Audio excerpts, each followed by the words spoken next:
Hello, my friend. The world of magic, filled with legends and ancient tales, is opening its gates once again. Tonight, in the Gryffindor dormitory by the crackling fireplace, I will share another story with my friends. Join us, for the magic is about to come alive. The wind howled outside number 12 Grimmauld Place, rattling the old windows and sending a shiver through the bones of the ancient Black family home. The war was over, but the echoes of Voldemort's terror still lingered like smoke after fire. Though peace had returned to most of the wizarding world, darkness clung to the edges, hiding in vaults and bloodlines, waiting to be stirred. In the dimly lit drawing room, a fire crackled softly. Shadows danced across the walls, flickering over dusty portraits and worn furniture. 3 figures sat close to the hearth, their faces set with purpose, their eyes fixed on the 4th among them, a woman with silver-streaked hair and a jagged scar across her jaw. Her name was Cassandra Flint, once an Auror, now something else entirely. She leaned forward, tossing a parchment onto the low table between them. The script was faded and ornate, but the seal at the bottom, burnt into the paper, was unmistakable. The Lestrange family crest. "This," Cassandra said, her voice low and fierce, "is our target." Next to her sat Tam Muldoon, a wiry man with calloused hands and a perpetual smirk. Tam had once been the Ministry's finest curse-breaker, until he'd been caught looting a tomb in Albania. Across from him lounged Scorpius Rosier, a pale young man in sleek robes, who had the look of someone born into money and trouble. He had, in fact, been both. Scorpius raised an eyebrow. "You want to rob Gringotts?" "No," Cassandra corrected. "I need to. This isn't a heist for riches. This is a recovery mission." She tapped the parchment. "The Lestrange vault is more than gold and goblets. After the Battle of Hogwarts, the Ministry froze the contents, said it was too dangerous to touch. That vault holds some of the oldest, darkest artifacts known to wizard kind. And if I'm right, something in there is calling to the remnants of the Death Eaters."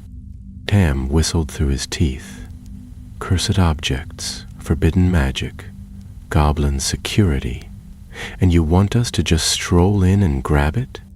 "We tried the official route," Cassandra said grimly. "Plan A. But someone inside the Ministry sabotaged the operation. One curse-breaker is dead. The rest of the team fled after triggering a soul-scorching hex. The vault's protections have changed, strengthened, and now intelligence suggests a rogue Death Eater faction is gathering in Nocturne Alley. If they get their hands on what's inside first." She let the sentence hang in the air. Scorpius leaned back, fingers steepled. "So Plan B is a good old-fashioned break-in?" Cassandra nodded. "You both know the risks. I can't promise we'll come out in one piece. But if we don't try, what comes next will be worse than any curse inside that vault."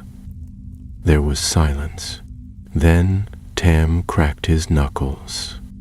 "Well," he said, grinning, "let's make a plan that would make the goblins cry."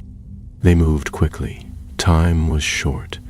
The Ministry's files had been wiped clean. Someone had gone to great lengths to cover their tracks.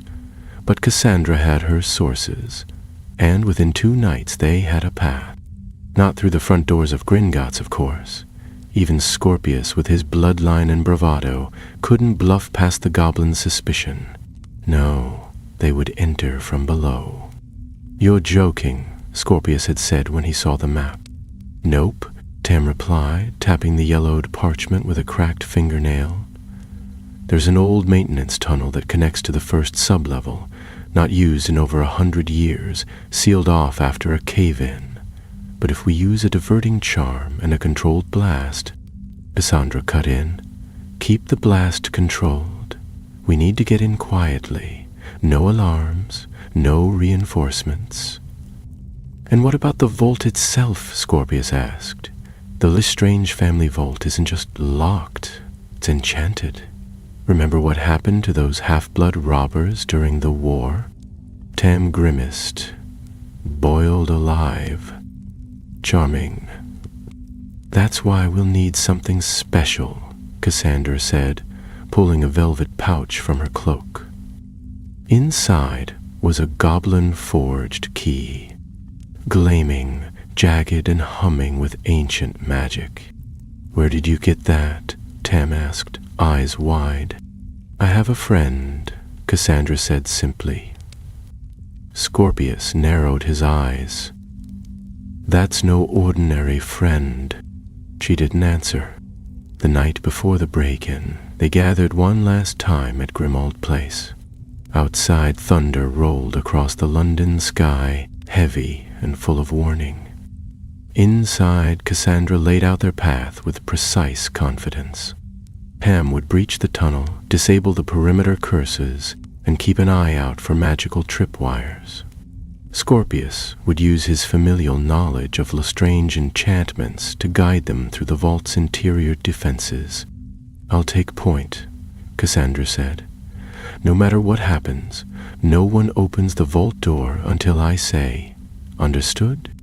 They nodded. Tam raised his glass. To the worst idea we've ever had. Scorpius clinked his against it. And possibly the last. Cassandra said nothing. She only watched the firelight flicker in the goblin key. The break-in began at dawn. Hidden beneath a discarded meat market off Nocturne Alley, the trio descended into the earth. The tunnel was half collapsed, soaked in stagnant water and reeking of mold. Tam moved like a ghost, whispering charms that peeled old stones aside and muted their steps. Cassandra led the way, wand at the ready, her nerves taut as harp strings. Scorpius brought up the rear, casting light ahead with a murmured lumos. They reached the old iron gate that marked the first junction. Tam frowned. Wasn't supposed to be locked. A cold tingle swept down Cassandra's neck. Get it open. Fast. Tam worked his magic. Sparks hissed from his wand. Runes peeled from the gate's surface like skin. Then, with a soft click, it swung inward, and they stepped into a different world. The corridor was silent, lined with stone tiles that shimmered faintly with residual spells. Their footsteps echoed softly as they passed rows of vault doors, each carved with a family crest, many now faded and forgotten. Then Cassandra stopped. Ahead, a smooth obsidian door stood untouched by time. A serpent wound around its surface, its emerald eyes glinting even in the dim light. The Lestrange vault. Scorpius exhaled. Well, this is it. But Cassandra held up a hand. Something's wrong. Tam's face went pale. There's an extra seal. Scorpius frowned. What kind of seal? Tam crouched, studied the runes etched into the frame. One I don't recognize. That was when the serpent on the door moved. It uncoiled with a hiss, eyes burning bright, and opened its mouth, releasing a torrent of dark green mist. Trap! Cassandra shouted. Tam shouted a counter-curse, but the mist surged forward, engulfing them in moments. Cassandra grabbed their arms, dragging them back the way they'd come. The mist burned skin and stung eyes, whispering things in ancient tongues. They stumbled back into the corridor, gasping for air. That wasn't supposed to be there, Tam rasped. No, Cassandra said, which means someone added it recently.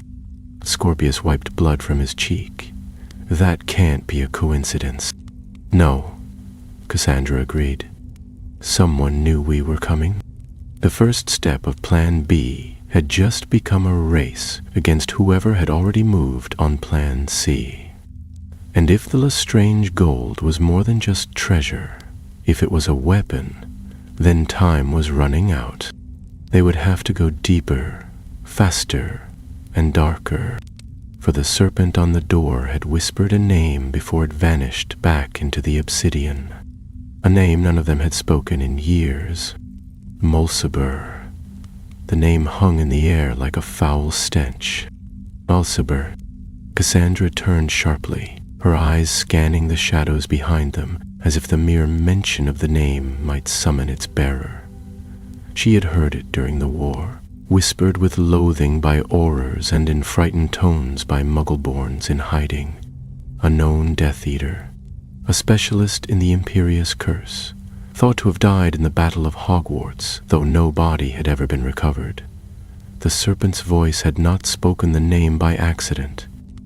"We need to get away from the vault," she said at once, keeping her voice low. "Now." "But we're already here," Scorpius protested, his pale face drawn and tight with unease.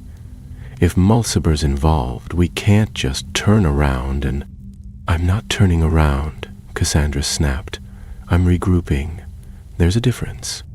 She turned and stalked back down the corridor, wand still drawn, her boots squelching through puddles left from centuries of dripping stone. Tam followed without argument, rubbing a reddening welt on his wrist where the green mist had scorched his skin. Scorpius lingered near the obsidian door for a moment longer, gazing at the serpent, now once again still and coiled, its jeweled eyes dimmed. Then he too turned away and followed the others. They didn't speak until they had returned to a small alcove near the fork in the tunnels, where a cluster of crates had been stacked and long forgotten. Cassandra cast a quick muffliatum and homnum revelio, ensuring they were alone. Tam flopped down on one of the crates and shook his head. "That was no standard Lestrange trap. I'd stake my wand on it. Whatever's guarding that vault now was put there recently, and not by goblins." Usha, I hope, called her escape a lie. Worse was unlocked on her lips. Cassandra agreed. "Which means someone's either bribed one, or worse, gotten down here without them knowing." Scorpius looked from one to the other, unease hardening into something colder. "If Mulciber is alive, and he's been working below Gringotts, then this isn't just a salvage job anymore. This is a race, and we're already behind." The three of them sat in heavy silence. The sound of dripping water echoed faintly in the tunnel beyond, each drop a tick of the clock, reminding them that every moment lost might be another step closer to disaster. Eventually, Cassandra stood. "We're going to need a new way in." Tam groaned. "You mean a side route? I told you already. The older sub-channels were collapsed decades ago. Goblins don't like anyone sniffing around in their underlayers." "I know," she replied. "But there's one place they can't fully control. The Black Vein." Tam looked up sharply. "You're mad." Even Scorpius seemed taken aback. "You're not serious. That tunnel's supposed to be cursed." "Everything in these depths is cursed," Cassandra replied grimly. "But the vein runs beneath the Lestrange sector. If Mulciber's restructured the main approach, that might be the only way to get in without alerting him." Tam stood up and paced. "The Black Vein isn't just dangerous. It's sentient in a way. There are stories of magic turning wild down there. Spells failing, wands backfiring.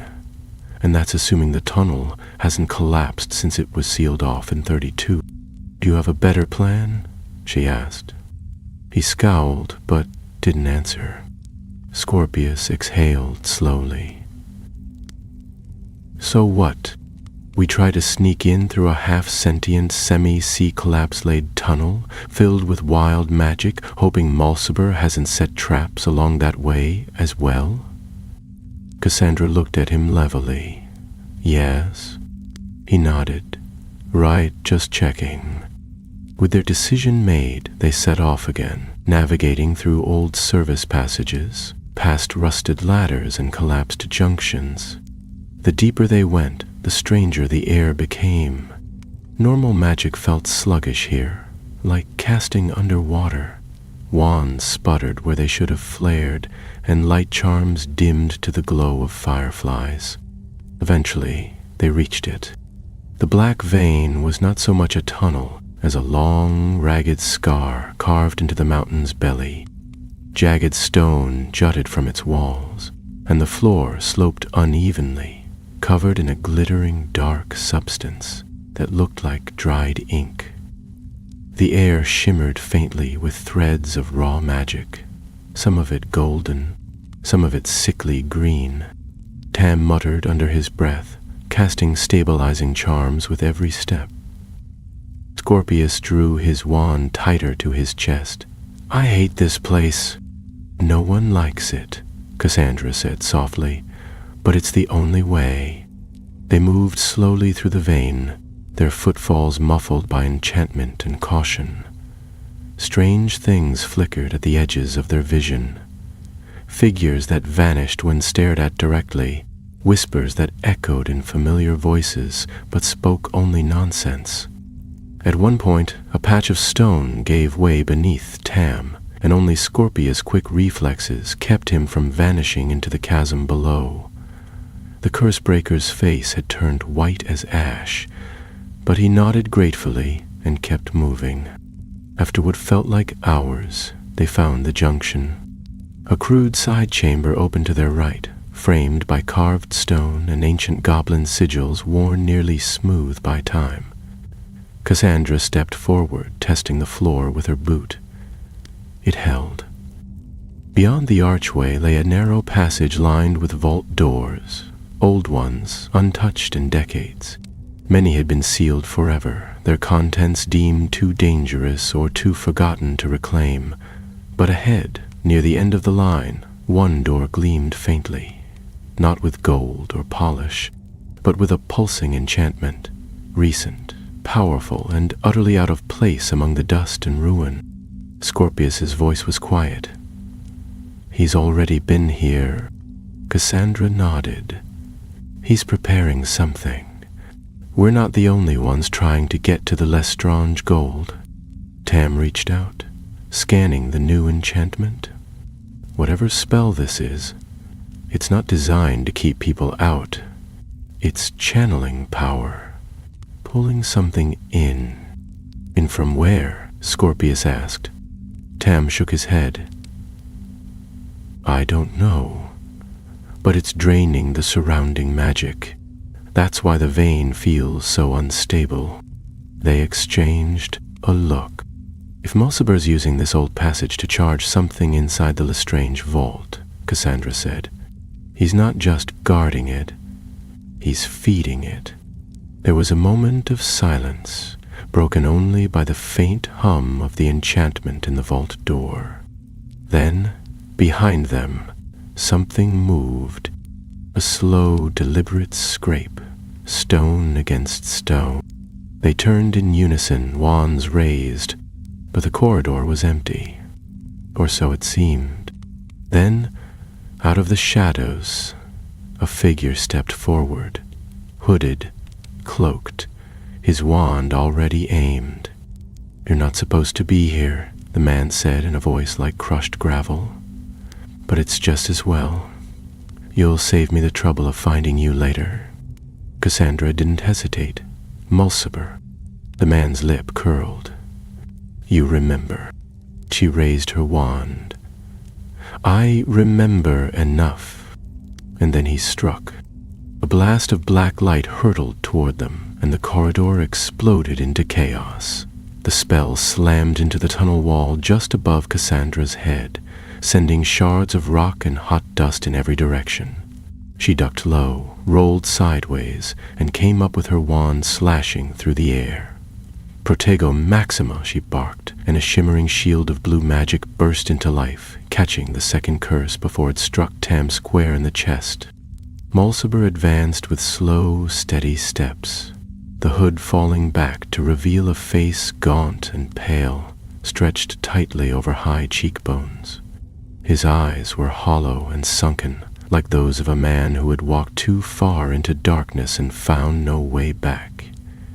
Deep scars marked his left temple, and a long streak of silver hair fell over his brow. He looked older than he ought to have been, but no less dangerous for it. "I warned them," he said almost conversationally as he flicked his wand again. "I told the others someone would come looking for the vault. But I didn't expect you, Flint." Cassandra deflected the spell with a jolt of her wrist. The blast hit a stone column, sending cracks spiraling across its surface. She backed a step, keeping herself between him and the others. "You should have stayed buried." Mulciber's smile was slow and cold. "You think I ever stopped?" Scorpius ducked behind one of the broken vault doors, firing a stunning spell that bounced off the wall near Mulciber's shoulder. Tam flanked him from the other side, whispering an incantation under his breath, something sharp and complex. Sparks sprayed from his wand tip, forming a net of gold that shimmered and danced across the air. But Mulciber's wand moved like a whip. With a slicing motion, he severed the net of golden magic mid-air, and the pieces scattered like burning leaves. "You were always clever, Muldoon," he said, "but clever's not enough down here." Cassandra struck then, fast and silent. Her spell, wordless and blazing, rocketed toward his chest. For a moment it seemed he would be caught, but his form shimmered and vanished like smoke.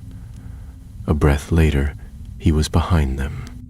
Tam shouted a warning, but Cassandra had already turned, wand raised.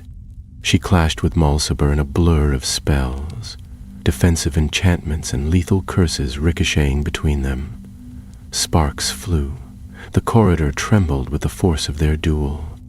Her jaw clenched as she fought, her eyes never leaving his, her movements sharp, honed by years of war and loss. Then, from the shadows behind Mulciber, Scorpius raised his wand and shouted, "Confringo!" The explosion sent both duelists flying in opposite directions. Cassandra hit the wall hard, rolling onto her side, breath knocked from her lungs.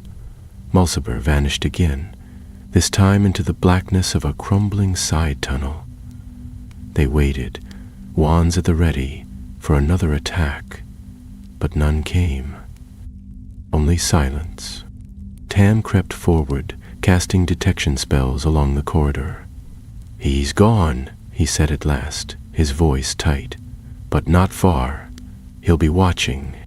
Scorpius knelt beside Cassandra and helped her sit up. She winced but nodded, accepting his arm. He wasn't trying to kill us. Not really. That wasn't his goal. Tam turned. Then what was he doing? "Testing us," she said. "He wanted to see how much we knew." Scorpius frowned. "Why? If he knows we're after the gold, why not stop us outright?" Cassandra's expression darkened. "Because he's not finished preparing whatever it is he's building in there, and he wants time." They sat in tense silence for a few moments more. The corridor felt colder now, as if Mulciber's presence had drained the warmth from the stones themselves. Something pulsed in the air, slow, rhythmic, like a heartbeat deep within the earth. At last, Tam broke the silence. That enchantment on the old vault door, the one channeling power, it was his. "He's drawing something from this place. We have to assume it's connected to the gold." Scorpius stood and dusted off his robes. Then we'll need to move quickly. If he's close to finishing whatever spell he's casting, we may not get another chance." Cassandra nodded, regaining her footing. "There's a vault next to the Lestrange one. It belonged to the Caro family. Tam, can you breach it?" Tam's eyes narrowed. "I can try. Why that one?" "Because it's close enough. We won't trigger the Lestrange vault's outer traps. And if we're lucky, there's a tunnel connecting them from the inside. Families like the Lestranges often sealed secret passages between their holdings." Scorpius raised an eyebrow. "That seems oddly generous of them." She gave him a look. Not generosity, paranoia. They didn't trust even the goblins. Tam moved to the Caro vault door. It was iron-bound, engraved with a crest that had faded beneath a coat of grime. He studied it carefully, then set to work, drawing intricate sigils in the air and murmuring incantations. The lock resisted him fiercely, twisting, hissing, sparking. But after several long minutes, it gave a reluctant click, and the door creaked open on rusted hinges. Inside, the vault was cluttered with the detritus of a disgraced bloodline. Cracked goblets, moth-eaten tapestries, and crates full of decaying books. The air smelled of dust and age. But at the far end, half concealed behind a fallen bookshelf, was a patch of stonework that didn't match the rest of the wall. Scorpius tapped it with his wand. "This is it." Tam stepped forward, casting a revealing charm. The outline of an archway shimmered into view. "Sealed by blood magic," he murmured. "Old, but still active." Cassandra cut her palm with a silver blade and pressed it to the stone. The wall shuddered, then melted away.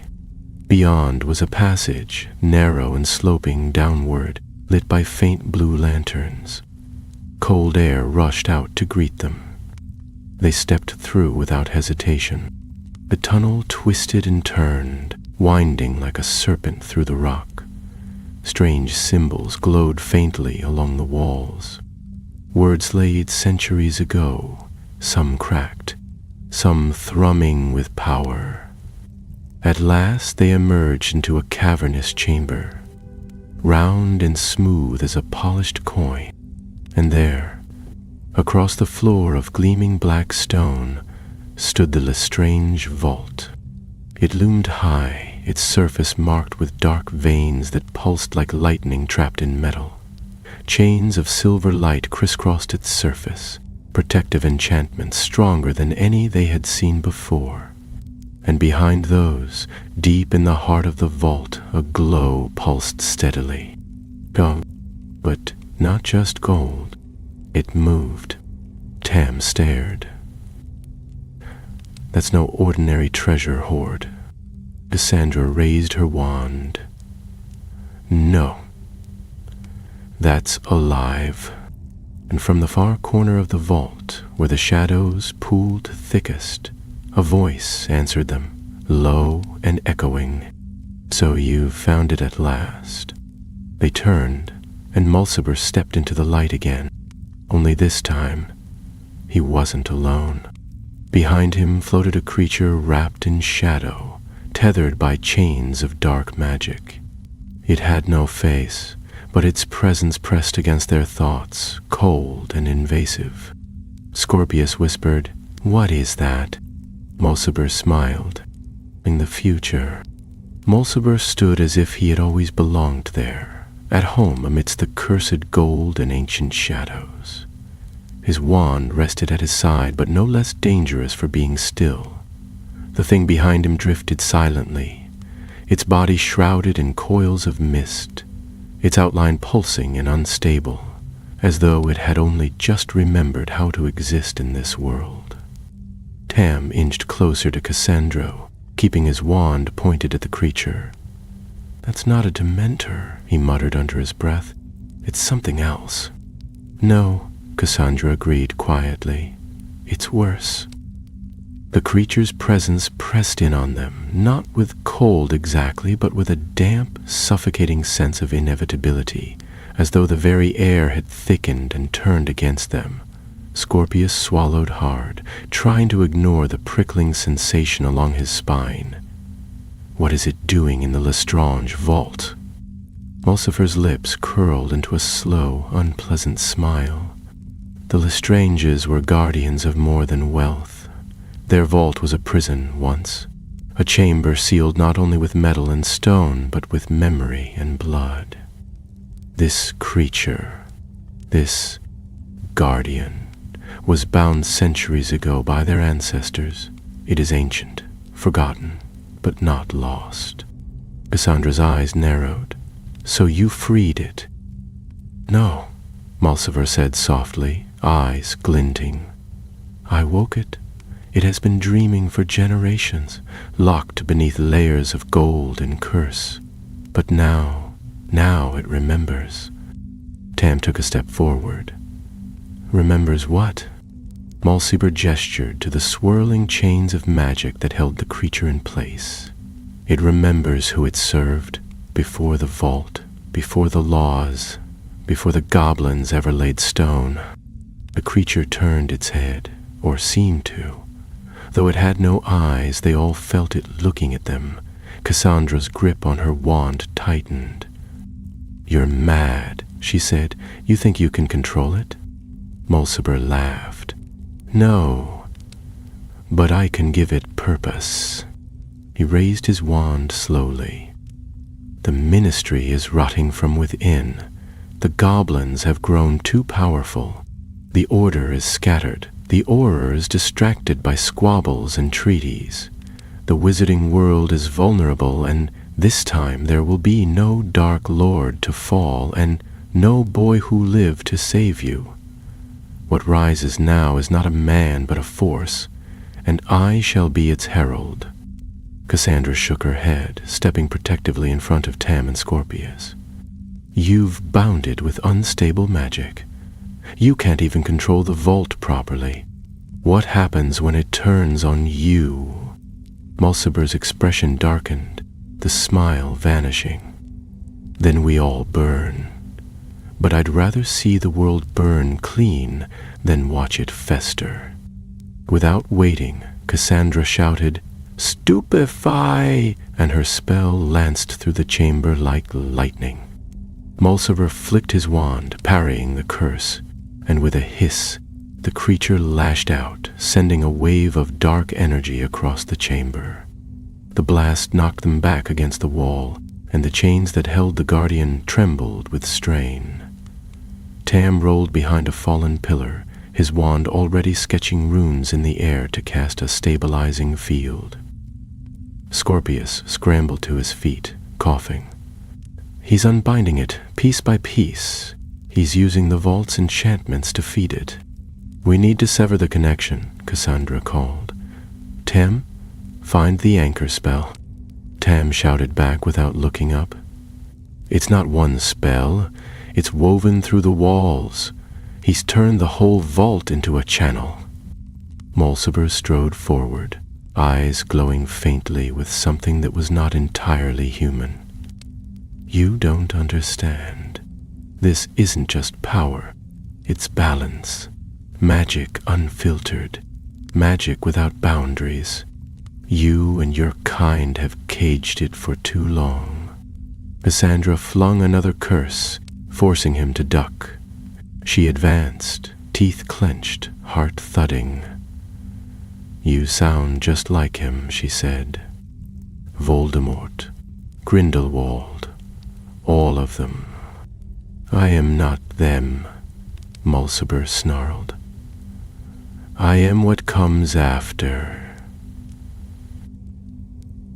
The creature shrieked, a horrible whistling sound that seemed to come from inside their own minds. The chains that bound it flickered, and one snapped with a sound like shattering bone. A gust of hot, rotting air burst outward, and the floor beneath them cracked. Tam yelled, One more chain and this whole place comes down. Scorpius looked around wildly. We have to trap it again, re-bend it. We don't have the tools, Tam shouted. We'd need... A goblin seal, Cassandra interrupted, her eyes locking on the vault door. The vault itself, the key. She tore the goblin-forged key from her cloak and held it high. The metal glowed blue, then white, reacting to the proximity of the ancestral vault magic. Tam's eyes lit with understanding. Yes, if we can feed the seal into the vault's enchantments, we might be able to collapse the binding field, but redirect the backlash inward. We could seal the creature again, maybe even with Mulciber. Cassandra looked at him grimly. No, maybe. Make it happen. As Tam rushed to the vault door, casting the necessary translations to connect the key to the original enchantments, Scorpius circled the Guardian, throwing up shield charms and distraction hexes to slow its advance. Mulciber turned, realizing too late what they were doing. "Stop them!" he roared, and the creature surged forward, its chains dragging behind it like anchors through mist. Cassandra intercepted it, casting a blinding burst of silver fire that halted it for a moment. She felt its presence scraping against her mind, sifting through memory, seeking fear. But she held firm. Tim cried out, "Now!" Cassandra hurled the key into the vault's enchantment nexus. The light from the door flared blindingly bright, and the chains whipped through the air like snakes. Mulciber shouted a curse, his voice cracking with fury, but it was too late. The vault responded, magic old and merciless awakening like a storm. The chains snapped forward, wrapping not around the Guardian, but around him. Mulciber screamed as the enchantments turned on him. The creature let out a roar, not of rage, but confusion, as the source of its freedom was bound anew. The magic lashed through the chamber, seizing both Mulciber and the Guardian in a net of violent light. There was a final surge, a crack of thunder, and then... silence. The chamber was still. Where the Guardian had stood, there was only a circle of scorched stone. Mulciber was gone. So was the vault's unnatural glow. The gold lay still now, untouched, ordinary, lifeless. Tam slumped against the wall, breathing heavily. "We did it," he murmured. "We sealed them both." Cassandra lowered her wand. "For now," Scorpius rubbed his forehead. "How long before someone else tries to wake it again?" "Too soon," Cassandra replied. "That's why we're not done yet." Tam looked up, puzzled. "What do you mean?" She stepped forward and pointed her wand at the Lestrange vault. "We destroy it." The vault loomed before them, silent once more, its enchantments dimmed to a faint glimmer like dying embers. The chains of magic that had bound the creature and fed its awakening were gone, severed by the goblin key and the force of the backlash. Yet the Lestrange vault itself still stood, heavy and impenetrable, a monument to centuries of hoarded magic and secrecy. Tam stared at Cassandra, his expression tight with disbelief. "Destroy it? That's a goblin-warded stronghold. The magic in the stone alone could outlast 10 lifetimes. Cassandra didn't look away from the door. "Then we'll find a way. That vault holds more than gold. Mulciber may be gone, but someone else will come eventually. Someone always does.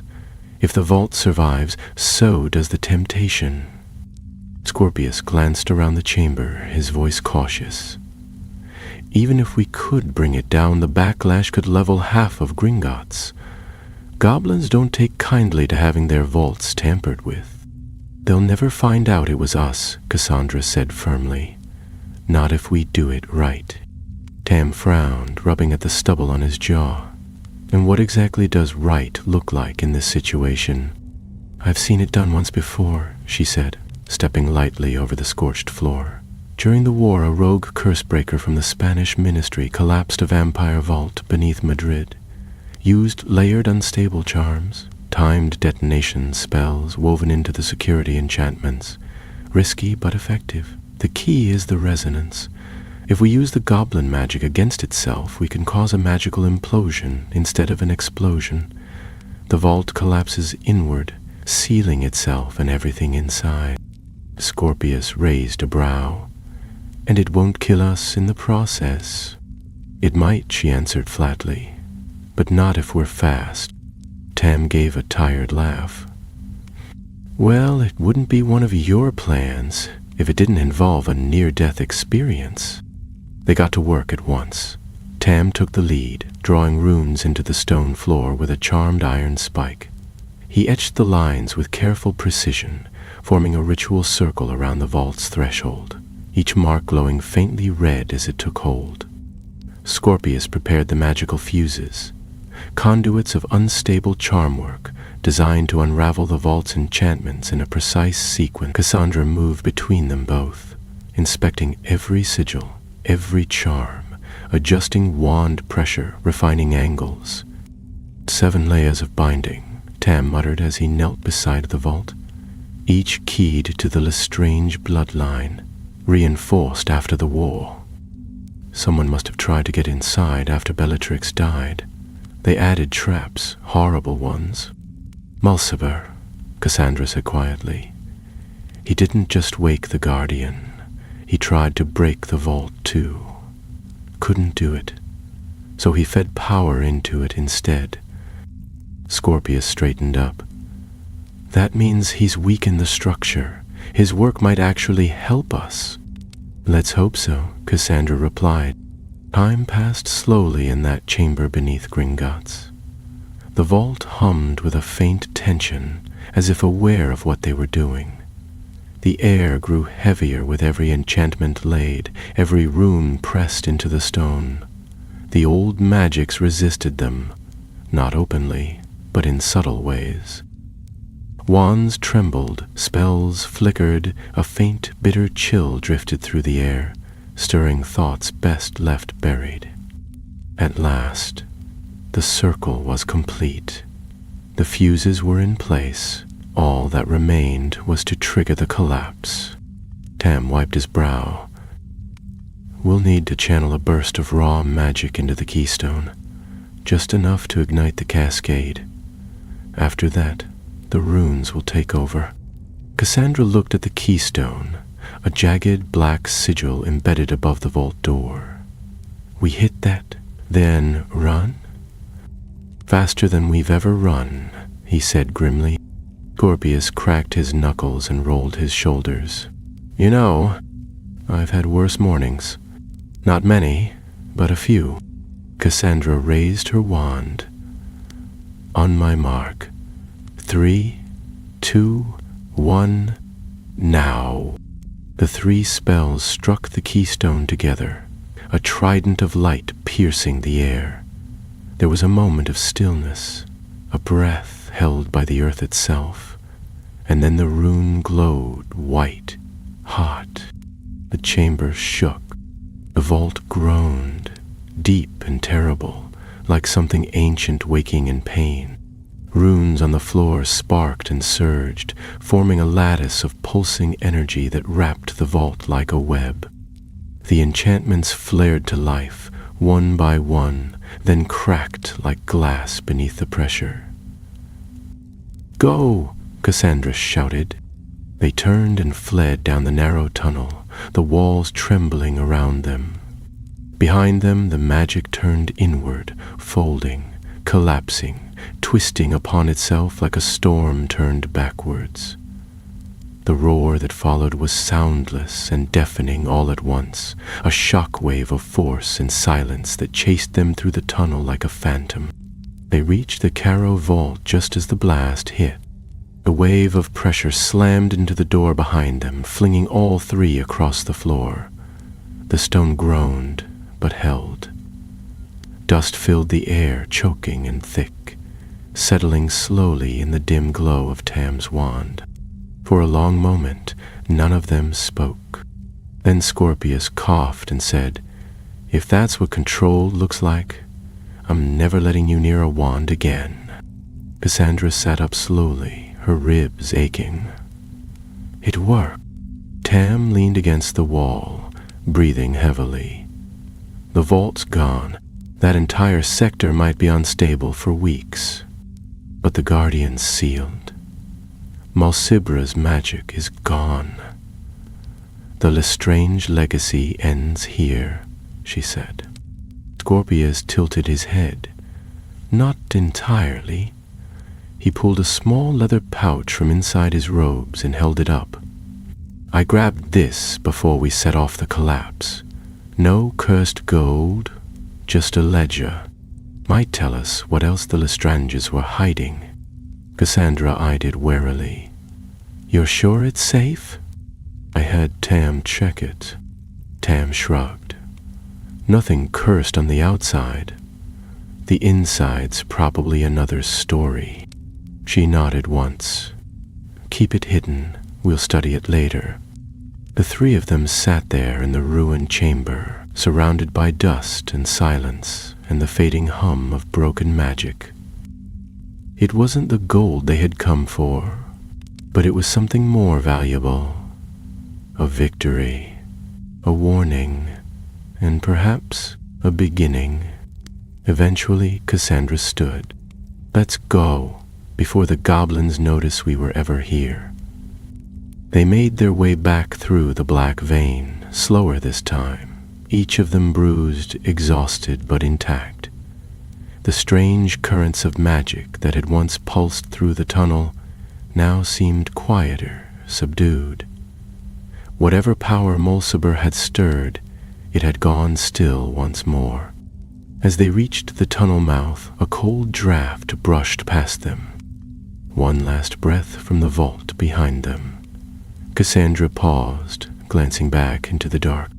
She didn't smile, she rarely did, but her eyes were steady. "Plan B," she said quietly, as if to herself. Worked after all. Rain fell steadily over Diagon Alley, turning cobblestones slick and silver beneath the lantern light. The storefronts, shuttered for the night, glowed faintly from within, but the streets were empty save for a tall figure cloaked in black who moved like a shadow between the shops. Cassandra kept to the edge of the alley, her wand tucked away, the leather pouch secured tightly beneath her cloak. Though the Lestrange vault was gone, the war was not yet finished, not while questions remained unanswered. She slipped through a narrow doorway behind Madame Malkin's and into a staircase that wound down into the depths below the alley. At the bottom stood a door fashioned from dark oak, bearing no sign and no handle. She tapped the wood twice with her wand, muttered a phrase in gobbledygook, and stepped back as the door melted away into mist. Inside, the chamber was warm, lined with bookshelves that leaned under the weight of rare volumes and dangerous knowledge. At the far end sat a woman with hair the color of raven's wings and spectacles perched on the end of her nose. Her name was Iseult Thorn, an unspeakable by training and an archivist by nature, her eyes sharp and unreadable. "You 3 hours ago," she said, rising with slow grace. "We took the long way back," Cassandra replied, pulling the pouch from her cloak and placing it on the desk between them. Iseult unfastened the leather and tipped the contents into her palm. A single book slid out, bound in black dragonhide, its spine creaking as it settled. No title marked the cover. No author claimed it. "Is it real?" Cassandra asked. Iseult nodded slowly. "Real, and very, very old." She turned the pages carefully, her gloved fingers moving with reverence. Inside were ledger entries, not of gold or vault numbers, but of names, dates, and symbols, inked in a script that shimmered faintly in the candlelight. Some lines had been smudged by time or tampered with by magic, but others remained legible, names like Caro, Travers, Dolohov, and then, near the back, written in sharper ink and with a steadier hand, was a list under a different heading. They called it the Sable Concord, Isolde murmured. A pact among the Lestranges and their allies, magical agreements sealed with blood and gold. Look, this entry here. It's a transaction dated 1979, payment in goblin silver for services rendered, and this rune. This is the mark of the Iron Mantle. Cassandra leaned in, frowning. That's an organization. I've seen the name in old Aura reports. They were disbanded in the 50s. On paper, perhaps, Isolde said, but clearly not in practice. She turned a few more pages, then stopped, her expression tightening. Here. This is what you were meant to find. On the page before them, circled 3 times in red ink, was a symbol that looked like 2 blades crossed over a serpent. It was stamped next to the name Vicus Mulciber. Cassandra straightened. So he was working for the Concord, or leading it, Isolde said. It's impossible to say how far it reached. But if he was trying to awaken the Guardian, then it wasn't just for power. He was preparing something. This entry implies resurrection magic. It's impossible. He'd need a body, a host, and no soul, not even his, could survive being chained to that creature, unless it wasn't his soul he intended to bind. Cassandra's stomach turned. She stepped away from the desk, the weight of the vault, the Guardian, and the deadened chamber pressing in all over again. He wanted to sacrifice someone. Isolde nodded. Not just anyone. He was building a vessel, one strong enough to house something far older than him. This creature, whatever it was before the Lestranges caged it, wasn't just a guardian. It was a conduit, a channel between this world and another. Cassandra's voice was quiet, but hard. You're saying the vault wasn't a prison. It was a doorway. They both turned back to the book. The symbols shifted slightly on the page, as if reacting to their gaze, and the ink shimmered again. Cassandra narrowed her eyes. There's something else here. A second name, faded. Isolde waved her wand over the page. Let's see what it's hiding. The room darkened as the spell took hold, shadows creeping across the desk as though time itself were turning back. The faded line brightened slowly, revealing a name that sent a chill down Cassandra's spine.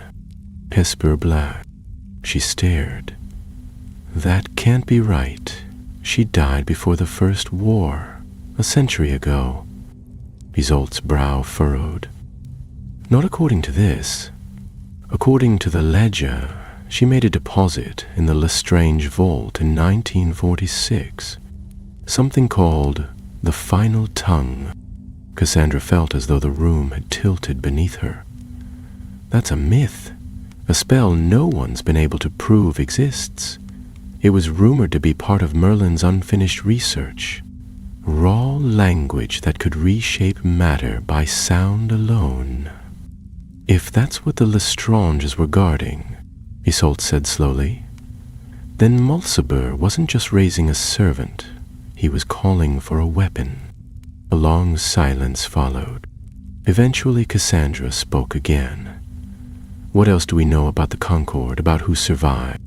Isolde hesitated, then slid a folder from beneath the desk. We've tracked a few. Names buried deep in respectable places. Law firms, merchant guilds, old wizarding families with just enough scandal to seem harmless. But if this is what they were hiding, then we've only uncovered a single thread. Cassandra tucked the ledger back into the pouch. Then we pull it until the whole web comes loose. And your partners? Isolde asked.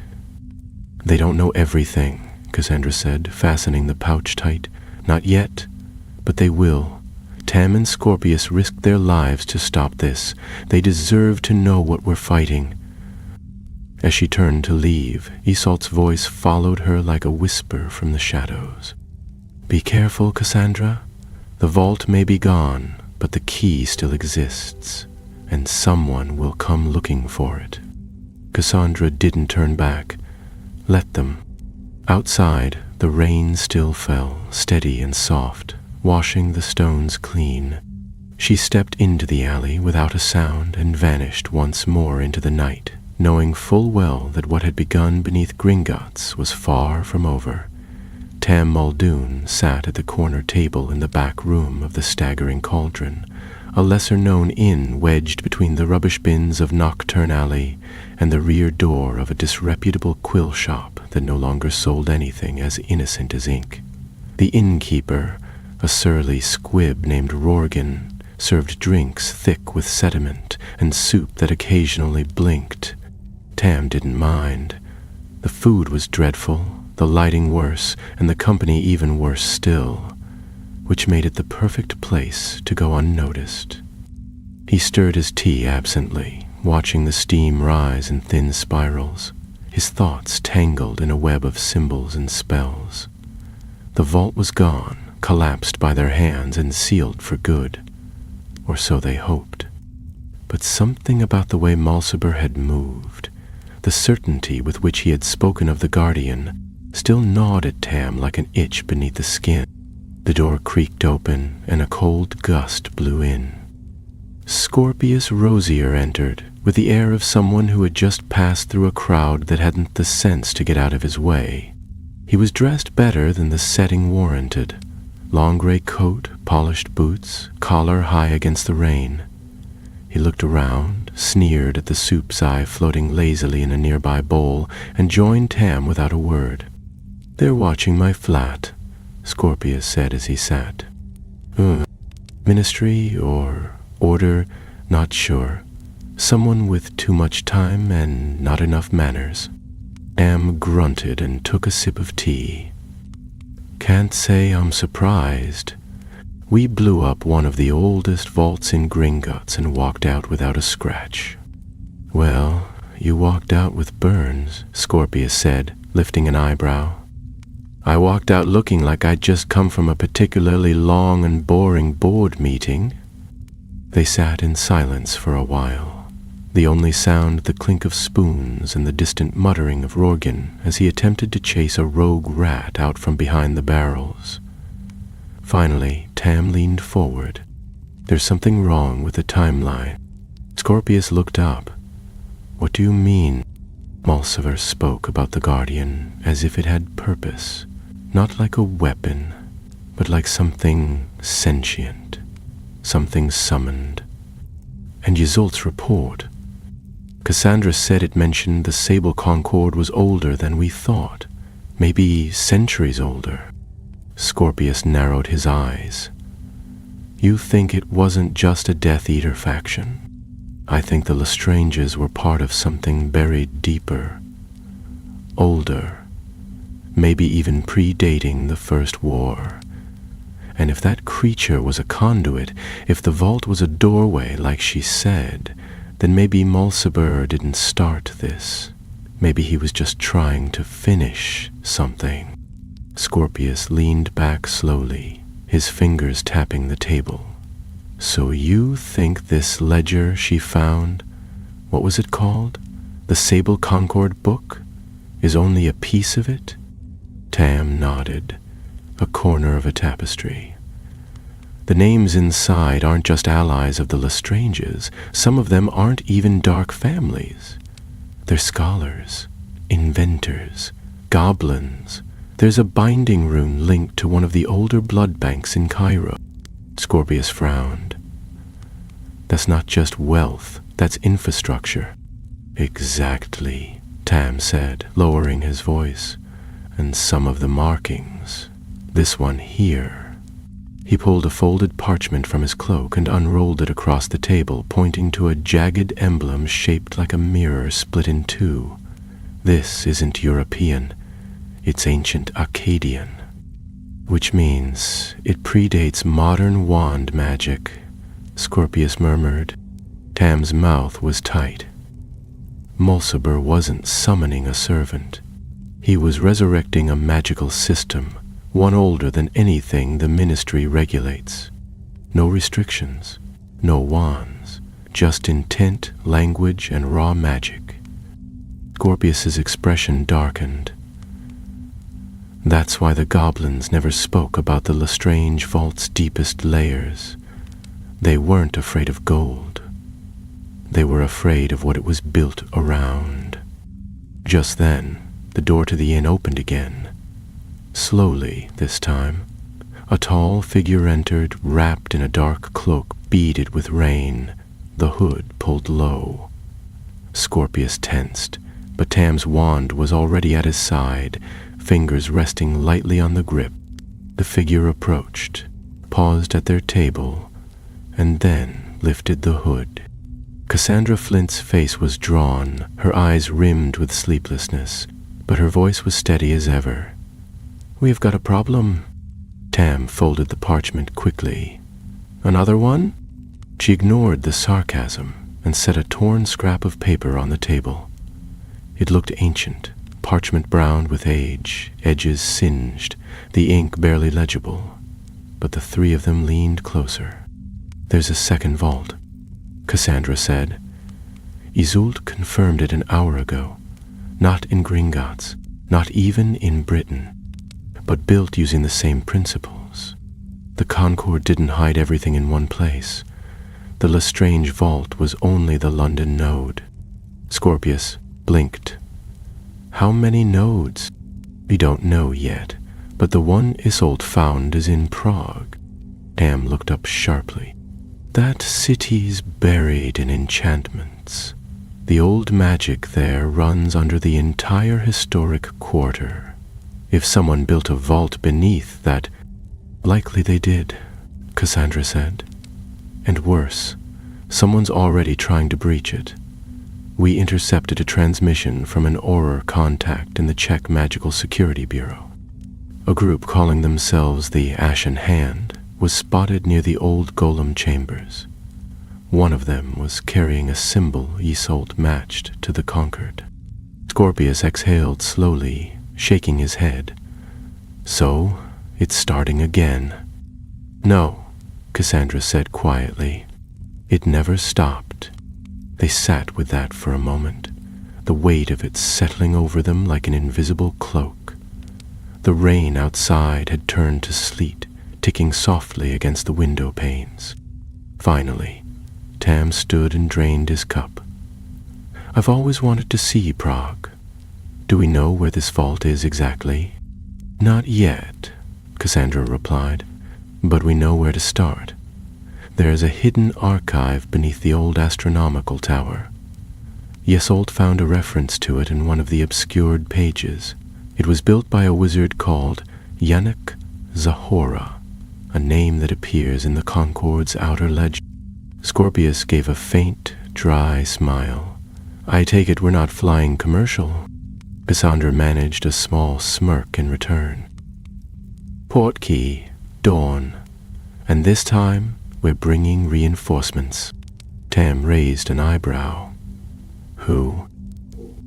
"I sent word to someone who used to know the Concord from the inside. She's not fond of the ministry, or of me, but she owes me a favor." Scorpius gave her a wry look.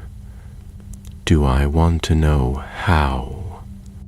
"No," she said simply. "You don't."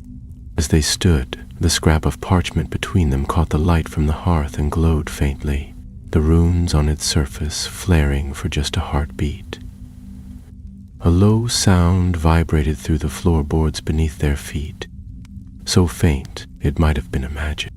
But none of them believed in coincidences anymore, and the Lestrange vault was gone, but the map it had unlocked was only just beginning to unfold. The portkey activated just as the first hint of dawn crept over the London skyline.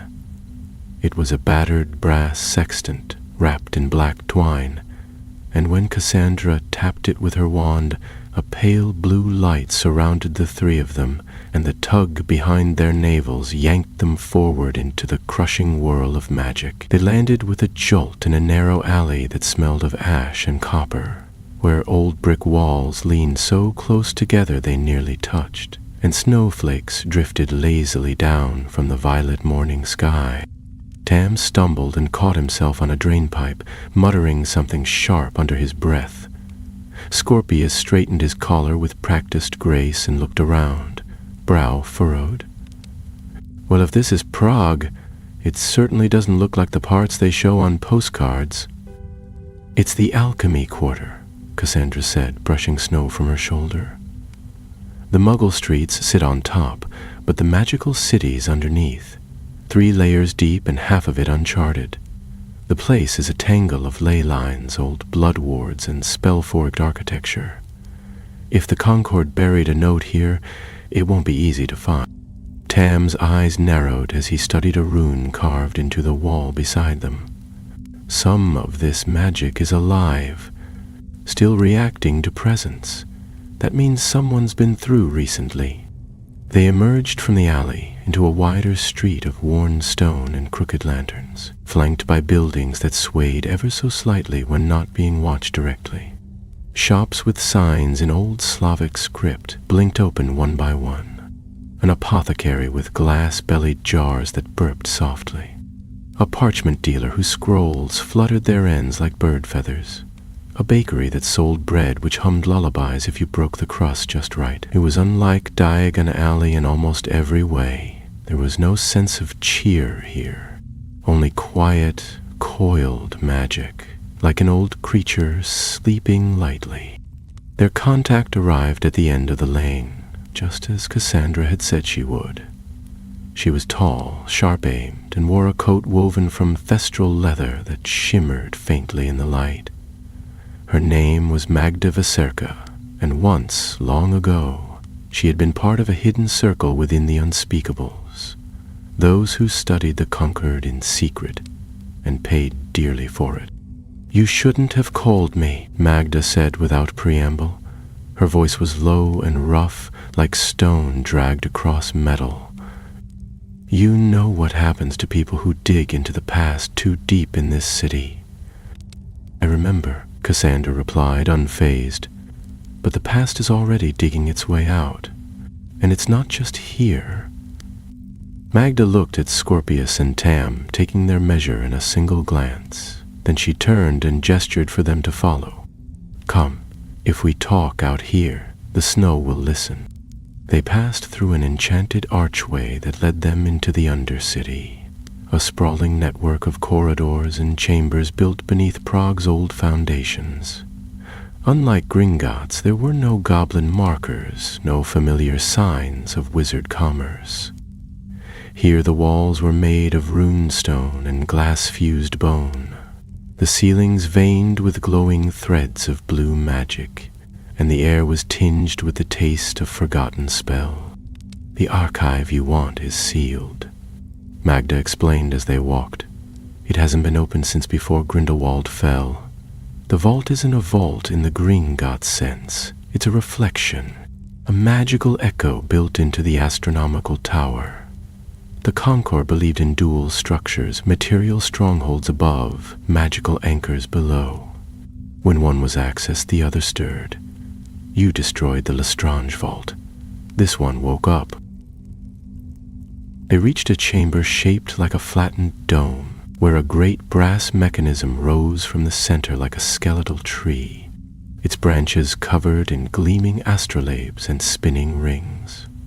The floor beneath it was covered in circles within circles, constellations drawn in silver and etched with words that no longer existed in any spoken tongue. Cassandra stepped forward, staring at the symbols. "This isn't just an archive." Magda nodded. "It's a gate." Tam moved cautiously around the edge of the structure, eyes scanning the rings. These are tracking patterns, planetary alignments. They were measuring something. Scorpius studied a plate that jutted out from the base, where a carved serpent curled around a glass orb. or preparing something. Perhaps. Magda pointed to the center of the rings. That orb is the key. It was once a focusing crystal, part of a larger mechanism that allowed the gate to open, though no one alive knows what it opened to. Some say the vaults were designed not to protect from intruders, but to contain whatever lay beyond the gate's reach. Cassandra crouched beside the orb. This doesn't match the enchantments we saw under Gringotts. This isn't goblin forged. This is something older. Tam knelt beside her. Runic patterns here match the ledger. Same enchantment family. I think we're looking at the central hub, the Concord's root structure. If we find a way to activate this, we might awaken the entire network, Cassandra finished, eyes narrowing, which is precisely what Mulciber wanted. No, Magda said, stepping forward. Mulciber wasn't interested in the structure. He wanted what it contained. The Lestrange node held the Guardian, a fragment. This gate might be the source. Scorpius frowned. Then why leave it sealed? Why not open it himself? Because it needs more than magic to open, Magda replied. It needs alignment, time, willing blood. Mulciber was preparing the first two, but he was missing the third. Tam stared at her. You mean someone has to sacrifice themselves? No, Magda said. Worse, someone has to want it open. The gate responds not to pain or power, but to desire. If you want what lies beyond badly enough, it will answer, and once it does not close. The words settled like frost. Cassandra stood and turned to the others. We destroy it, just like the vault in London. We use the structure's magic against itself and collapse the gate before anyone else gets here. Magda shook her head. You won't have time. The Ashen Hand has already arrived in the city. I saw them near the river, slipping between the wards. If they reach this chamber first, they'll trigger the alignment. You'll have no way to stop it. Then we stop them before they get here, Tam said. Scorpius looked grim. And if we fail? Magda's answer was simple. Then the gate opens. Tam glanced down at the glowing orb, its light flickering faintly like a heartbeat under glass. Where does it lead? Magda looked at him and for the first time seemed uncertain. Somewhere old, somewhere forgotten. A place the Concord called the Hollow Beyond. No one spoke after that. There was a scrape of stone behind them, a whisper of movement down one of the lesser tunnels. Wands snapped up. Cassandra took a slow breath. They're here. The sound echoed again, sharper this time, a faint shuffle of boots on stone, followed by the soft rustle of fabric brushing against old brick. The four of them turned in unison, wands raised, eyes fixed on the dark tunnel that snaked off the side of the dome chamber. The runes etched in the walls pulsed faintly now, responding not just to presence, but to intent. They're masking themselves, Cassandra whispered, voice low and controlled. Silent movement spells, probably a cloaking charm layered over a confusion ward. They're trained. Scorpius shifted slightly to her left, eyes sharp, posture poised.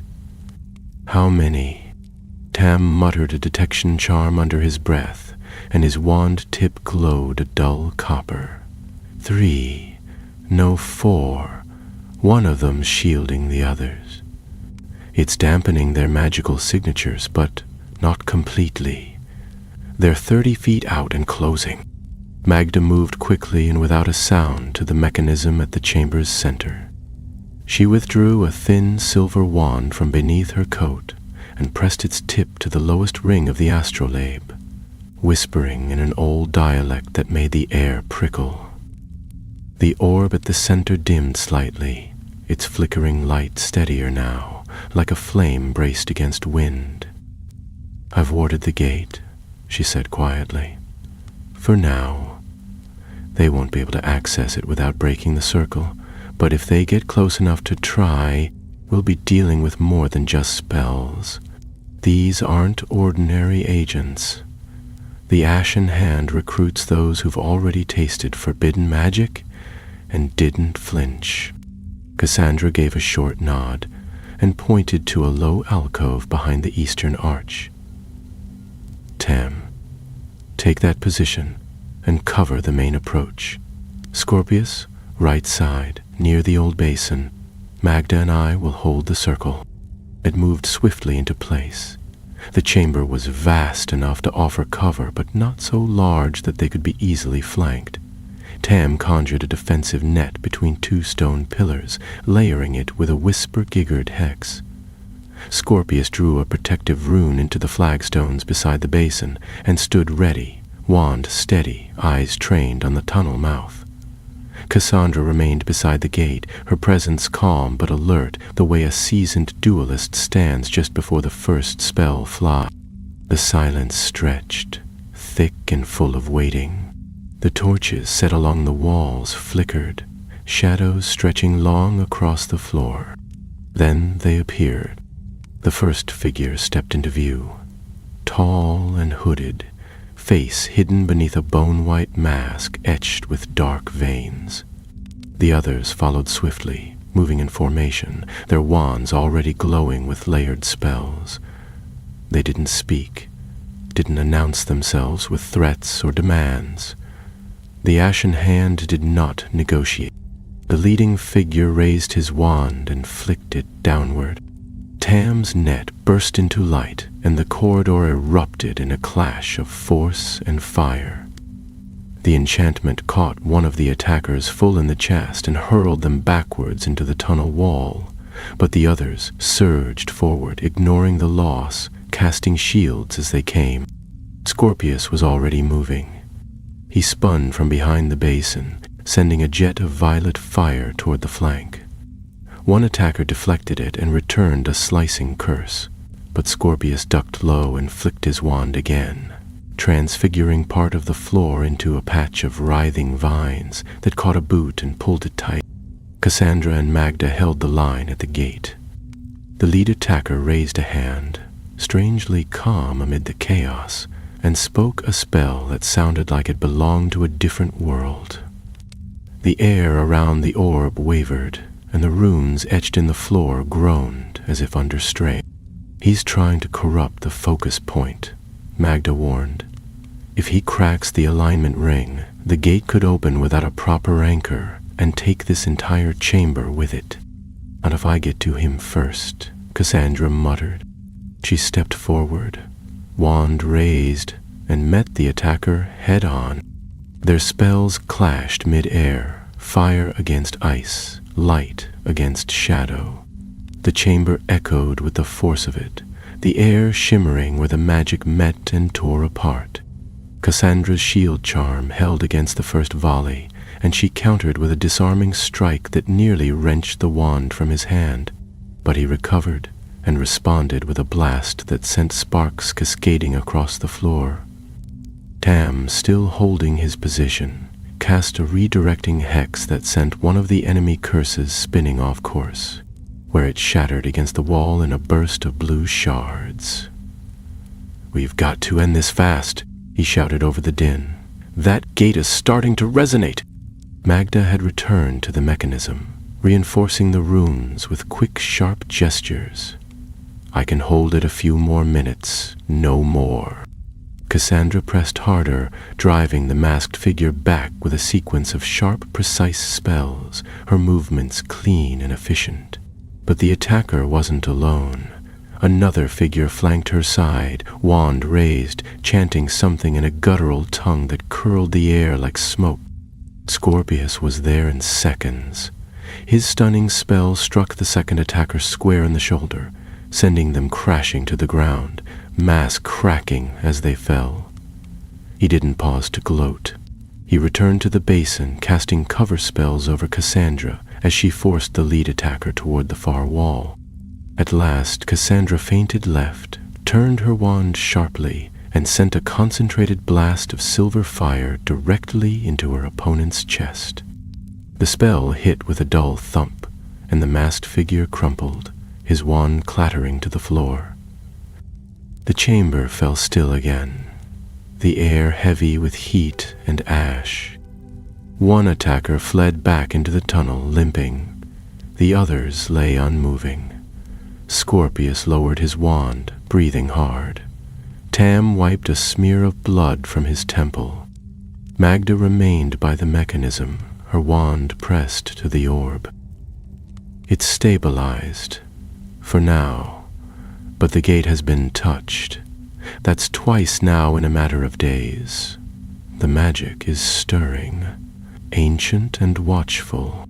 Cassandra stood over the fallen figure she had dueled. She bent and pulled the cracked mask from the man's face, and froze. Tam stepped closer. "You know him?" She nodded slowly. "Antonin Roll. He disappeared 3 years ago. No body, no trace. The ministry called it a defection. Said he joined a war cult in the east. Scorpius joined them, his face grim. He joined the Ashen Hand." Cassandra looked at the man's face, eyes closed, expression empty. "He didn't just join, he led this group." Magda rose from the gate. "That's not a coincidence. The Ashen Hand isn't a single movement. It's a chain. Every cell acts independently, but they're connected through the concord. We've severed one link. The others will feel it." Cassandra stood, gaze still fixed on Raoul. "Then they'll come, and they won't stop until the gate is theirs." Magda gave a small nod. "We'll have to move the orb." Tam looked alarmed. "You want to remove it from the gate? If we don't, they'll return and try again. The only way to keep the Hollow Beyond sealed is to scatter the anchors, break the symmetry, shatter the network's balance." Cassandra's voice was calm but resolute. "Then we do it, but carefully and in secret. No ministry, no order, just us." Scorpius sighed. "We really are doing this alone, aren't we?" Cassandra looked up. "We always were." The journey back from the Undercity was made in silence. Cassandra carried the orb wrapped in enchanted cloth, its inner light dimmed by a charm that muffled its pulse and masked its magical trace. Even so, all of them could feel it. An almost imperceptible hum beneath the skin, like the distant beat of a drum. No one could quite place, steady, ancient, and persistent. It was not malevolent in itself, nor hostile, but it felt unnatural, as though it belonged not in this world but in another, one buried beneath layers of time and forgotten names. The sky over Prague was heavy with snow clouds, and the light that filtered down over the city rooftops had the color of tarnished silver. The group moved swiftly through narrow lanes and shuttered alleys, keeping to paths shielded by disillusionment spells and old cloaking runes Magda had etched into the stones herself years ago. As they neared the upper levels of the magical quarter, Tam stopped briefly beneath a crumbling arch and cast a long-range tracking charm. The spell shimmered outward like a ripple in water, revealing no immediate pursuit. "They're not following," he said, his voice low. "Or they're not following in ways I can detect." Cassandra gave a short nod. "They won't come after us openly. They've lost too many tonight, but that doesn't mean they won't try again." Scorpius glanced at the orb bundle. "Are we certain it can be moved safely? What if the Concord built in a fail-safe, a trigger that activates if the orb leaves the vault structure?" "We'd have felt it by now," Magda answered. "The warding magic would react violently to displacement. The fact that it hasn't means the orb was designed to travel. They must have moved it between sites when the network was still active." Tam frowned.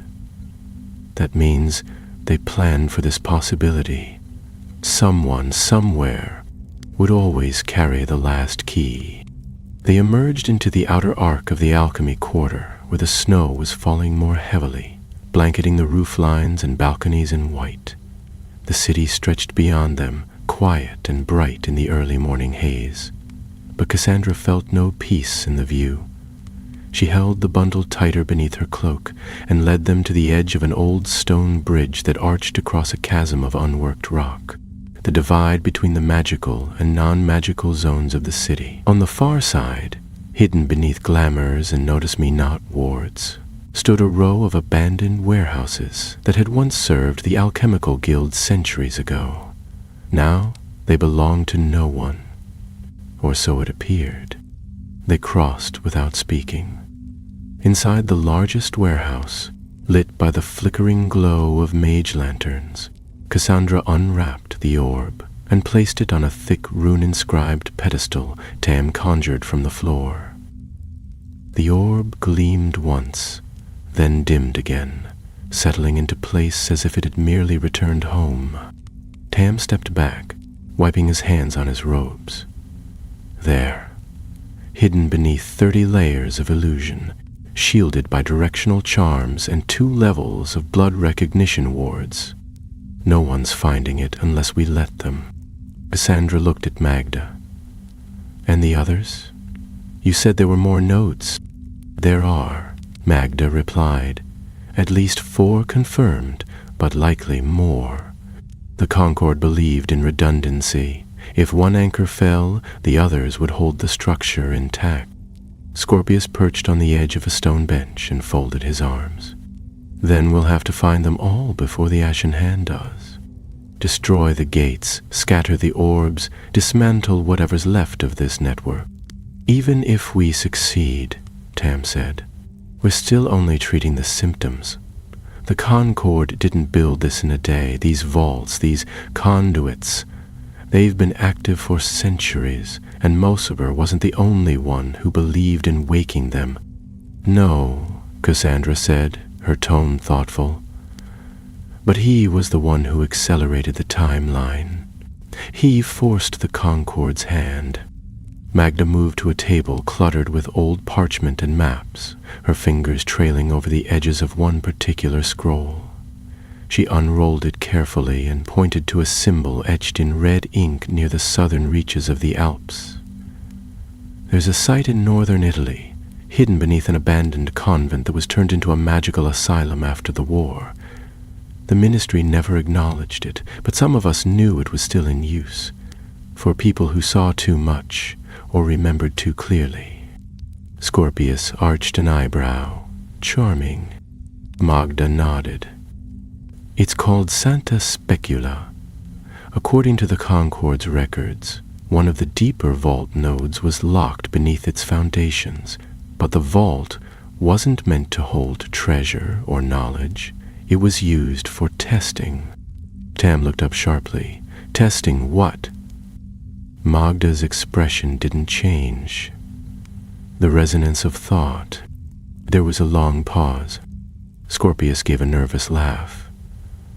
That's vague and deeply unpleasant. It should be, she said. The Conquered believed thought could shape reality if given enough focus, enough power, enough ritual anchoring. They wanted to see how minds could interact with the hollow beyond. What would be pulled through? Cassandra reached out and tapped the point on the map. Then that's where we go next. Tam frowned. We'll need supplies, backup, maps of the region, local contacts. If this vault's been sealed under an old asylum, the protections around it might be layered in confusion and memory-altering wards. I can contact someone, Magda said.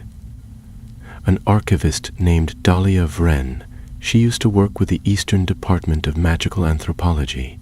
If anyone knows how to decipher psychic warding or deal with enchanted architecture, it's her. Then contact her, Cassandra said. We'll leave at dusk. Scorpius pushed himself up from the bench, brushing snow off his sleeves. One question before we go. What if the Concord isn't just trying to open these gates, but trying to unify them, activate all the nodes at once, reconnect the entire network? And we'll have less time than we thought, Magda replied. The orb pulsed faintly on its pedestal, the light within it flickering like breath on glass. No one moved. Tam turned away from the pedestal and looked at the others. We might have started this with Gringotts, but I think that was just the first lock. Everything since has been a warning. Cassandra looked back at the orb, then at the map, her gaze steady. And warnings only matter if someone listens. The portkey to Santa Specula was hidden beneath an overgrown shrine carved into the slope of a hill just south of the town of Aosta.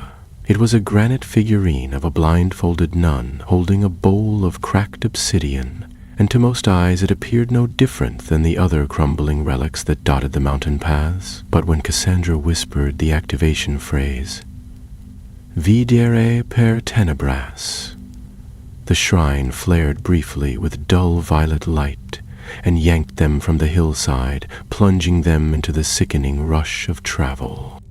They landed hard on ancient stone, surrounded by cold walls and a darkness that felt thick with memory. The air was heavy with damp and dust, and the scent of old herbs clung faintly to the corridor. Sage, valerian, something sharper beneath. The torchlight overhead burned blue rather than gold, flickering in enchanted brackets shaped like open hands. They were standing in a passageway of dark marble, the stone veined with silver thread that pulsed faintly under their feet. Tam took a slow breath and muttered a charm under his breath, casting light from the tip of his wand. "This is definitely a magical asylum," he said grimly, "and definitely not one the Ministry wants anyone to know still exists." Magda stepped forward, scanning the corridor. Santa Specula was buried in records after Grindelwald's fall. The Concord used it as a site for magical experimentation on perception, how thought affects magic, how memory shapes spellwork. The deeper levels were closed after the war, but not sealed, only redirected. The Ministry wanted to forget it. The Concord wanted to keep using it. Cassandra moved ahead, eyes scanning the archways and branching halls. "Then we're looking for the lowest point. If they built a vault here, it'll be beneath the treatment chambers." They passed through a series of empty rooms lined with broken cots and shelves of shattered vials. The walls had been inscribed with spells of silence, but many were frayed or cracked, their magic bleeding into the air like threads of static. A few of the doors bore iron chains and runes etched with what looked like bloodstone. One chamber contained only mirrors, dozens of them, each cracked but not shattered, facing one another so that anyone standing in the center would see their own reflection endlessly multiplied. Magda paused at one and frowned. They used these for tethering exercises, forcing patients to anchor themselves in thought by repeating their own name aloud, watching it echo. If they lost focus, the mirrors would respond. Scorpius eyed the largest one warily. "Respond how?" "Differently," she said, "sometimes violently." Tam muttered, "Charming place." As they descended deeper into the asylum, the air grew colder and the enchantments older. Eventually they reached a staircase sealed behind a wall of carved stone, its surface marked with spiral runes and thin, inlaid strands of gold. Cassandra raised her wand and touched it to the central glyph. The wall shuddered, then melted away into mist, revealing a narrow stair that spiraled down into blackness. They followed without hesitation.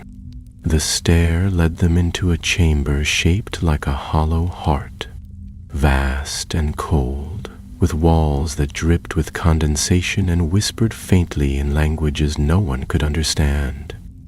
At the center of the room sat a low dais, circular and bare except for a sunken groove that glowed faintly with golden fire. In the groove lay another orb, identical in size to the one they had recovered in Prague, but pulsing brighter, faster. "This one's active," Tam said. "It's feeding off the resonance in this place, the memories, the echoes." Cassandra stepped forward carefully. "Can you disrupt it?" "I can try. But this one's embedded. Removing it might trigger backlash." Magda moved closer and crouched beside the groove. "Wait, look." They leaned in and saw. Etched faintly beneath the orb, only visible under the flickering light, was a name. Bellatrix Lestrange. Scorpius's breath caught. "She was here?" Magda nodded slowly. "The Concord must have used her as a test subject, or a donor. It was before her full rise in the First War. This might have been where she was first awakened to what lay beyond." Cassandra's expression hardened. This wasn't just a prison. It was a fort. Before anyone could reply, a faint clicking sound echoed through the chamber. Soft at first, then sharper, like bones tapping glass. They turned as a figure stepped from the far tunnel, tall, cloaked in gray, the face covered by a smooth obsidian mask carved without eyes or mouth. Behind it came others, 3, maybe 4, all dressed the same. The Ashen Hand had returned. "They've found us faster than expected," Scorpius muttered, raising his wand. Cassandra stepped between the orb and the newcomers. "Tam, start the collapse sequence." Tam hesitated. "It'll take time. I have to unwind the core runes. If I rush it, the energy could rebound and tear the whole place open." "Then don't rush," she said, eyes never leaving the masked figures. "We'll hold them." The leader of the Ashen Hand raised a wand carved from blackened bone and pointed it toward the orb. The tip pulsed with a sickly green light. One of the others began to chant in a low, breathless voice, words that turned the air cold and made the rooms along the chamber walls shimmer. Magda shouted a counterspell, and the nearest torch flared, releasing a wave of blue flame that surged toward the attackers. 2 vanished behind a shield, but 1 stumbled, robes catching fire. Cassandra seized the opening and cast a blasting curse that knocked the chanter to the ground. Tam was crouched at the dais, drawing symbols in the air above the orb, sweat beading at his brow. Almost there. Just hold them off. Scorpius flicked his wand and conjured a wall of hexed mirrors around the edges of the chamber.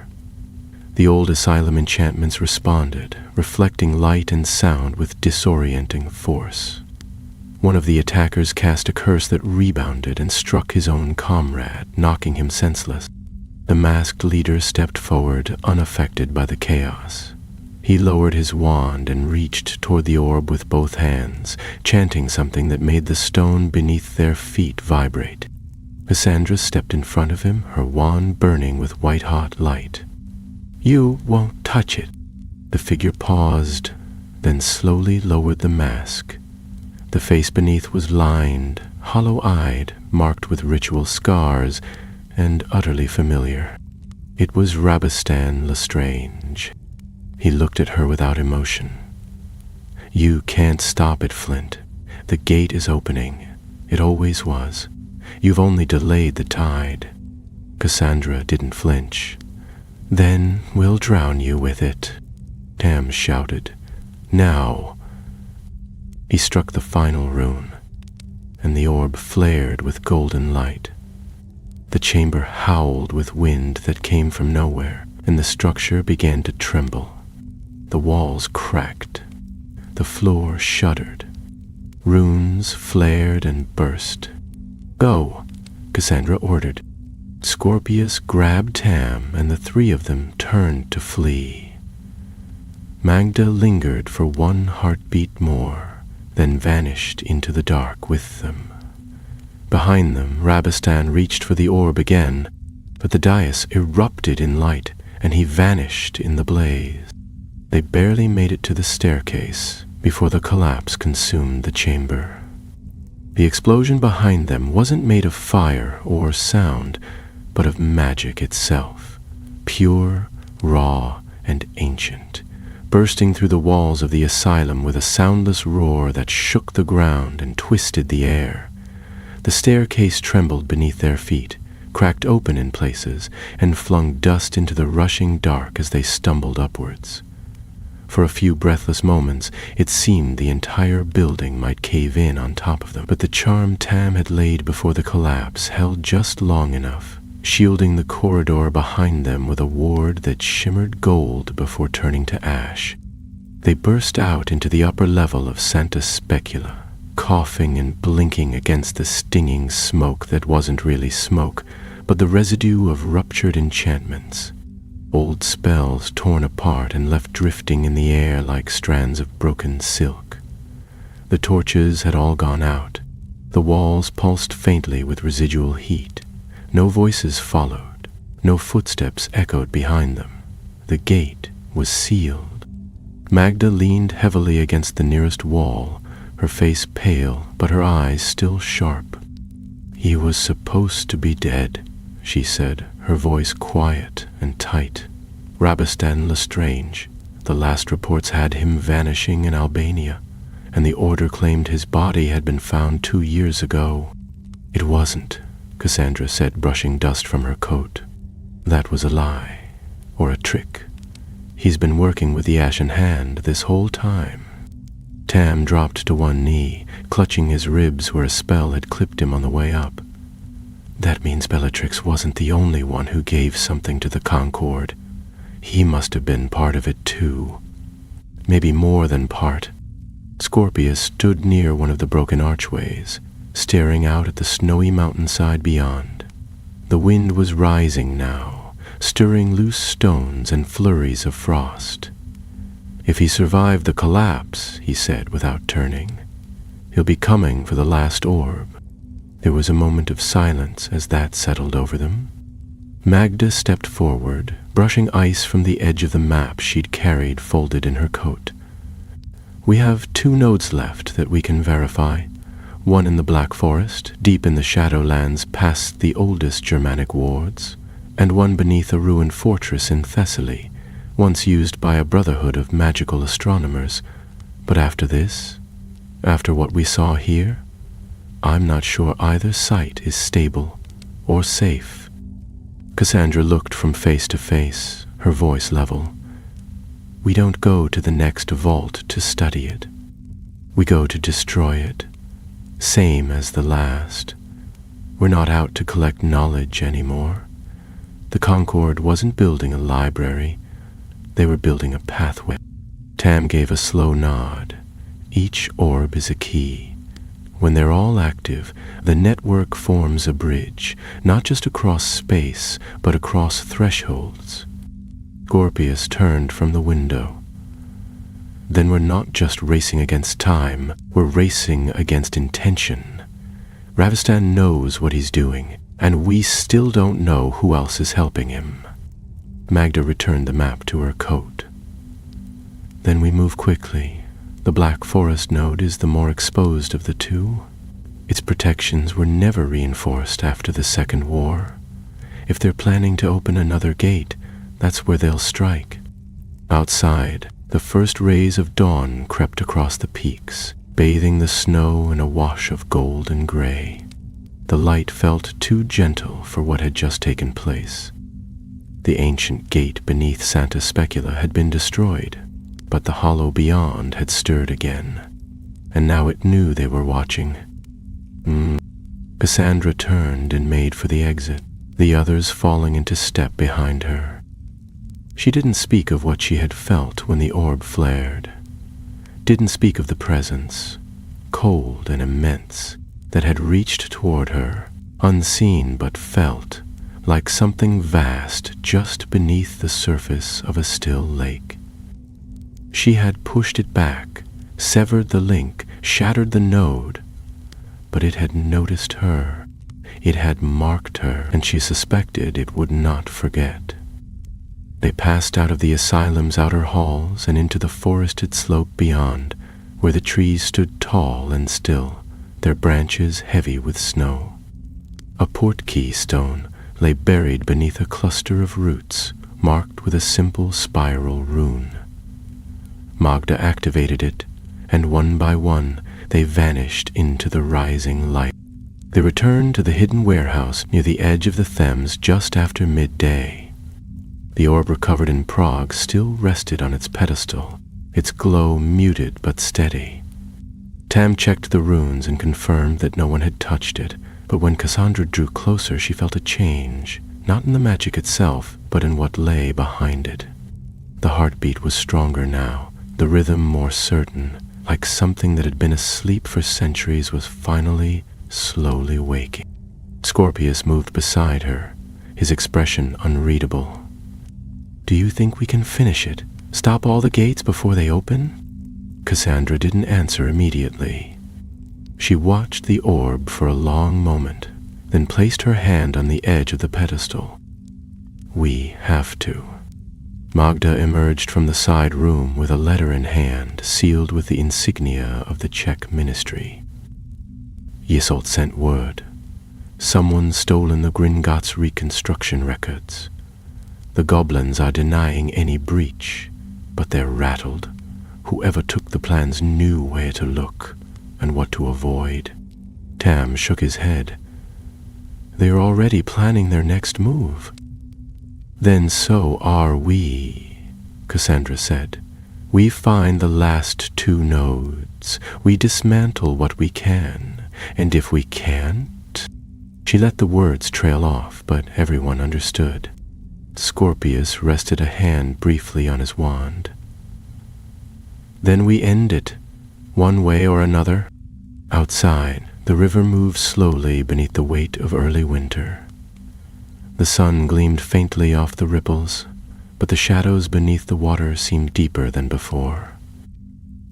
Somewhere far away, in the echo of vaults destroyed and chambers buried, something waited, and the next gate had not yet opened.